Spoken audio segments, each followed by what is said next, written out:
75 વર્ષ 75 વર્ષ 35 વર્ષમાં ફાધરે આખ્યું બનાવી છે પાવ રગડા પાવ ટુકડા દાબેલી રગડા આ ભેળ બનાવી છે એના અજાણો લોકો હોય સામેની ગમે એ લાઈન છે પાલા છે બધાને પૂછી લેવાની છૂટ આ પાર્કિંગ ના ઇસ્યુ ની હિસાબે ત્યાં બ્રાન્ચ કરી છે એમ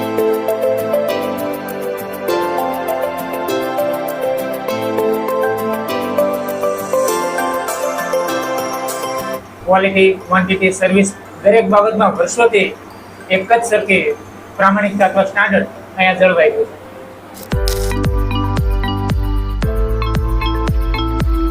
હેલો મિત્રો, કેમ છો? મજામાં? હું છું જાકીર અને ફરી પાછો આવી ગયો છું તમારા માટે એક નવો વિડીયો લઈને. જો કે વિડીયો હું તમારા માટે જ લાવું છું. આપણે ક્યાંય પણ બહાર ગામ જઈએ એટલે સૌથી પહેલા જે ગામનું ફેમસ ફૂડ હોય છે તેનું આપણે ગોતીએ છીએ અને તમારા દર્શક મિત્રો સુધી આપણે પહોંચાડીએ છીએ. તો આજે હું સાવરકુંડલાની અંદર આવી ગયો છું અને લોકોને પૂછ્યું, જોકે હું પહેલા અહીંયા આવ્યો હતો પરંતુ અત્યારે સાવરકુંડલાની અંદર આવ્યો એટલે લોકોને પૂછ્યું કે અહીંયા ફેમસ શું છે.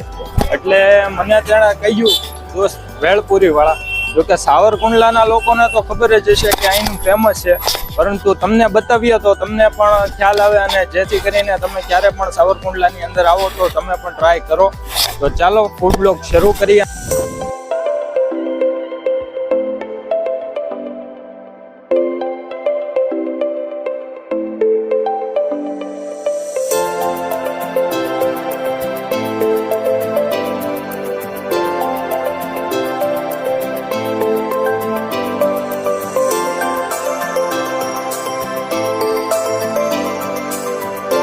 તો કેમ છો દાદા? મજામાં? હવે એકદમ લેયરમાં શહેરમાં દાદા, તો હું સાવરકુંડલાની અંદર આવ્યો અને લોકોને પૂછ્યું કે આપણે ફૂડ બ્લોગ બનાવીએ છીએ અને તમે એવી એક જગ્યા સજેસ્ટ કરો જ્યાં સારી વસ્તુ મળતી હોય અને સાવરકુંડલાની અંદર ફેમસ હોય, પ્રખ્યાત હોય. તો તમારું નામ સાંભળવા મળ્યું એમ. હા. તો આપણો આ જે ધંધો છે એ કેટલા વર્ષ જૂનો છે? 75 વર્ષ 75 વર્ષ. 35 વર્ષમાં ફાધરે આખ્યું. 40 વર્ષથી હું સંભાળું છું. 40 વર્ષથી તમે સંભાળો છો અને હવે તમારા પછી મારા પછી આ મારા 3 દીકરાઓ સંભાળે. આટલું 15 વર્ષથી એ સંભાળે. 40 વર્ષથી એક ધારો 30 વર્ષના ગ્રાહક આવે હજી એમ કે સાદી નહીં ચાલે વેચો તમે. હા, બસ એમ જ હોવું જોઈએ ને, તો જ તે આપણું નામ અને પ્લસ ગ્રાહક રાજી એમાં આપણે રાજી. તો હવે ભાઈ સાથે વાત કરીશું આપણે થોડી. કેમ છો સાહેબ? મજામાં? અરે મજા મજા મોટા ભાઈ. શું નામ છે આપનું? મારું નામ ધવલભાઈ અશોકભાઈ મહેતા. ધવલભાઈ. હાજી. દાદાએ કીધું 75 વર્ષથી ધંધો જાળવી રાખ્યો છે. એક જ ક્વોલિટી એક જ ટેસ્ટ એટલે મોંઘવારી વધે તો પ્રાઇસ વધારે દેવાની, પણ ક્વોલિટીમાં ફેર નહીં કરવાનો. હા, એ બરોબર છે. તો તે લોકો જળવાઈ રહી, ક્વોલિટી જળવાઈ રહી, તમારું શાખા જળવાઈ રહી. તો આપણે ત્યાં વધારેમાં વધારે ચાલતી એવી વસ્તુ કઈ છે? લખેલી બધી આઈટમ, એક પણ આઈટમ નહીં એવી કે નહીં ચાલતી હોય. બધી આઈટમ. સરસ. તો આપણે દર્શકોને બતાડશું શું શું આઈટમ તમે બનાવો છો અને આપણે જે વસ્તુ બનાવીએ છીએ તે અમને જણાવી દો કે શું શું રાખો છો. ભેળ બનાવી છે, પાવ રગડા પાવ ટુકડા દાબેલી રગડા પેટીસ ભેળ દહીં પૂરી બધી આઈટમ બનાવી. ટૂંકમાં આ બધી આઈટમ બનાવો છો. કાંદા લસણ તો આ શું બનાવી રહ્યા છો? આ ભેળ બનાવી છે.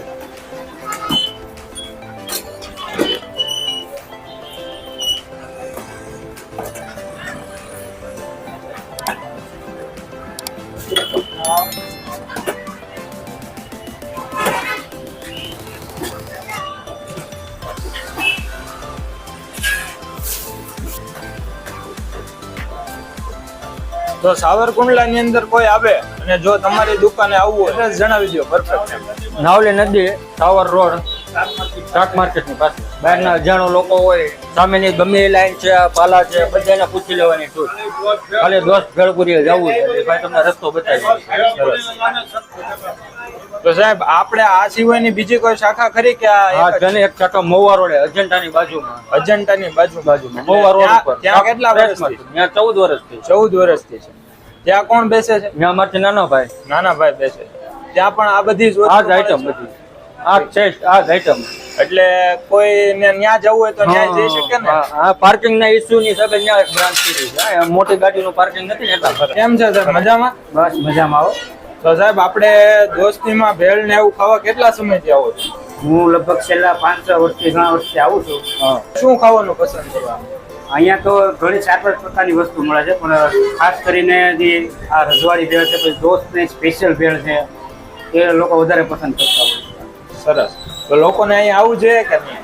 લોકોએ અવશ્ય આવવું જોઈએ. જે સાવરકુંડલાના લોકો છે એ તો આવે જ છે, પણ જે બહારના લોકો છે પણ એને પણ એકવાર સાવરકુંડલા આવતા હોય તો અવશ્ય ટ્રાય કરવી. સરસ, થેન્ક યુ, આભાર સાહેબ. કેમ છો સર? મજામાં? એકદમ. શું નામ છે દર્શક મિત્રોને જણાવી દો. મારું નામ જતીનભાઈ. જતીનભાઈ, તો આપણે અહીંયા નાસ્તો કરવા માટે કેટલા સમયથી આવો છો? હું તો અહીંયા લગભગ 3 પેઢીથી આવું છું. 3 પેઢીથી? આના કરતા મારી નાની ઉંમર હતી ત્યારથી, લગભગ 6-7 વર્ષની ઉંમર હતી ત્યારથી આવું છું. તમે અંદાજે 33-35 વર્ષ. તો તમે પ્રોપર સાવરકુંડલાના જ છો? પ્રોપર સાવરકુંડ નાના વર્ષોથી અહીંયા જ છું અને દોસ્ત તલબાગના વર્ષોથી ગ્રાહક છીએ. તો હવે તમારી રીતે જ તે અમારા દર્શક મિત્રોને કહી દો કે અહીંની વસ્તુ કેવી આવે છે અને આવવું જોઈએ કે નહીં. અહીંયાની દરેક આઈટમ ખૂબ સારી આવે છે. ભેળની અલગ અલગ વેરાયટી હોય, પાવ ટુકડા, પાવ રવડો, પૂરીની અલગ અલગ વેરાયટી હોય. મારી વાત કરીએ તેમ 33-35 વર્ષથી આ તમામ આઈટમનો મને નાસ્તાનો અનુભવ છે. ક્વોલિટી, ક્વોન્ટિટી, સર્વિસ દરેક બાબતમાં વર્ષોથી એક જ સરખી પ્રામાણિકતા અથવા સ્ટાન્ડર્ડ અહીંયા જળવાઈ ગયું છે. થેન્ક યુ સાહેબ, આભાર. સાહેબ હવે આપણા માટે દાબેલી બનાવી લ્યો. અરે ચાલો બનાવી દે. આ શું નાખ્યું પેલા કેતા જાજો એટલે તીખી ચટણી છે, લસણ વાળી, આદુ પાલક ફુદીના વાળી ચટણી આવે. આ બેડી ચટણી છે દાબેલીની. દાબેલીનો મસાલો, કાંદા, સિંગ, સેવ, કેરી, દાડમ, મીઠી ચટણી.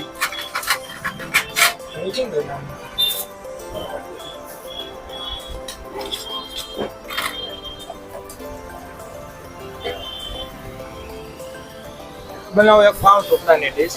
પાઉં ટુકડા ખવડાવી દો. હવે સાહેબને પાઉં ટુકડા બનાવી દો.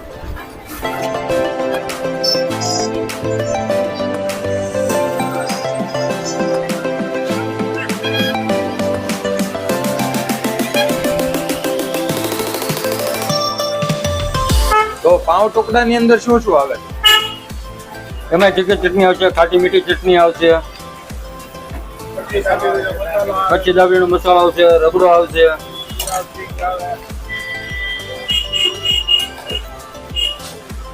કાંદા આવશે,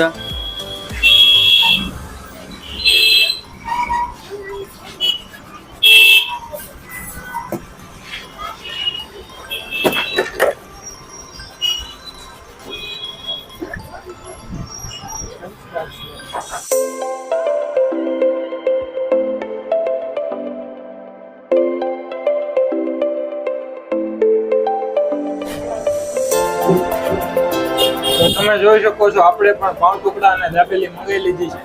જો કે અત્યાર સુધીના આપણે ઘણા બધા એવા વિડીયો બનાવ્યા છે, પરંતુ આપણે તમને કીધું નથી કે દાબેલીમાં આપણી ફેવરેટ વસ્તુ છે. તો ક્યાંય પણ હું જાઉં છું એટલે દાબેલી તો અવશ્યથી ટ્રાય કરું છું. તો અહીંયા પણ આપણે દાબેલી મંગાવી લીધી છે અને આજે આપણે અહીંયા ટ્રાય કરવાની છે.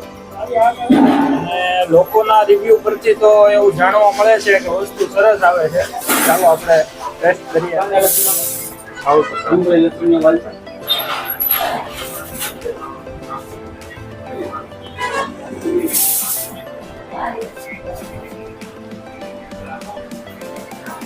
સરસ છે વસ્તુ. તો હવે આપણે દાબેલી ટ્રાય કરીએ.